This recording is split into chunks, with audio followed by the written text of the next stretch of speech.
Supreme court যে observation দিয়েছে এবং যে রায় দিয়েছে তারপরে সিপির তার পদে বসে থাকার কোনো অধিকার নেই। ইমিডিয়েট সিপিকে তার পদ থেকে সরানো উচিত এবং মাননীয় মুখ্যমন্ত্রীর যদি বিন্দুমাত্র লজ্জা বলে কিছু থেকে থাকে তাহলে উনি নৈতিক দায়িত্ব নিয়ে তার পদ থেকে ইস্তফা দিন। পশ্চিমবাংলা বলুন সারা দেশের মানুষ চাইছে মমতা বন্দ্যোপাধ্যায়ের পদত্যাগ। কুচবিহার থেকে চোপড়া থেকে শুরু করে আরজিকর থেকে শুরু করে তারপরে বর্ধমানে একটি আদিবাসী মেয়ের গলা কাটা দেহ পাওয়া গেল, আজকে আবার আনন্দপুরে একের পর এক ঘটনা ঘটছে।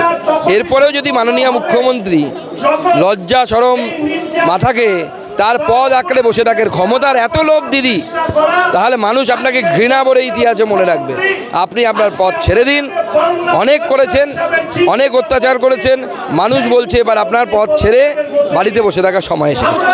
গোটা রাজ্য জুড়ে উঠছে, গোটা রাজ্যের মানুষ চাইছে যে মাননীয় মুখ্যমন্ত্রী তার পদ থেকে অপসারিত হোক। ভারতীয় জনতা পার্টির স্লোগান, রাজ্য জুড়ে ধর্ষণ, তোমার নেই প্রয়োজন। মানে কোনো মানুষ, কোনো মেয়ে যদি বেঁচে থাকে তার দাম হচ্ছে 1000 টাকা লক্ষ্মীর ভাণ্ডার। সে যেই মারা যায় তখন তার দাম হয়ে যায় 10 লাখ টাকা। মানে মানুষের রেট চার্ট তারা বেঁধে দিয়েছে মমতা বন্দ্যোপাধ্যায়। এটা সবচেয়ে বেশি দুঃখজনক জিনিস এবং আমাদের জন্য, মহিলাদের জন্য সবচেয়ে বেশি অপমান। আমার মনে হয় যাদের বাড়িতে মায়েরা রয়েছেন, মেয়েরা রয়েছেন, যাদের বউয়েরা রয়েছেন, যারা রয়েছেন তাদের যাদের মান সম্মান থাকে তাহলে তারা মমতা ব্যানার্জির পদত্যাগ চাইবে, নাহলে লক্ষ্মীর ভাণ্ডার বর্জন করবে। হীরক রাজার দেশে সিনেমাটা দেখেছেন তো? এটা হীরক রানীর সাম্রাজ্য, মগজ ধোলাইয়ের ব্যবস্থা তো হবেই, কিন্তু মনে রাখবেন শেষের সিনেমায় যেমন হীরক রাজার মগজ ধোলাই হয়েছিল সেরকম এই রানীরও মগজ ধোলাই হবে। মানে রক্ষাকর্তা নিজেই রক্ষক, আর সেই রক্ষার জন্য নিজেই উনি রাস্তায় নামছেন। তাহলে কি সত্যিই উনি দোষীদের সাজার জন্য নেমেছেন না দোষীদের বাঁচানোর জন্য নেমেছেন?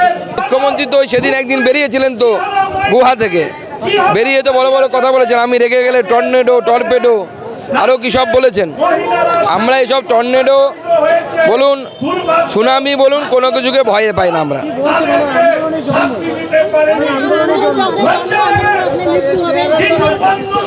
দেখুন, উনি আন্দোলনে জন্ম করেছেন না কি করেছেন আমি জানি না, কিন্তু এটুকু বলতে পারি বাংলার মানুষ ওনার রাজনৈতিক মৃত্যু ডাকার সময় করে দিয়েছে।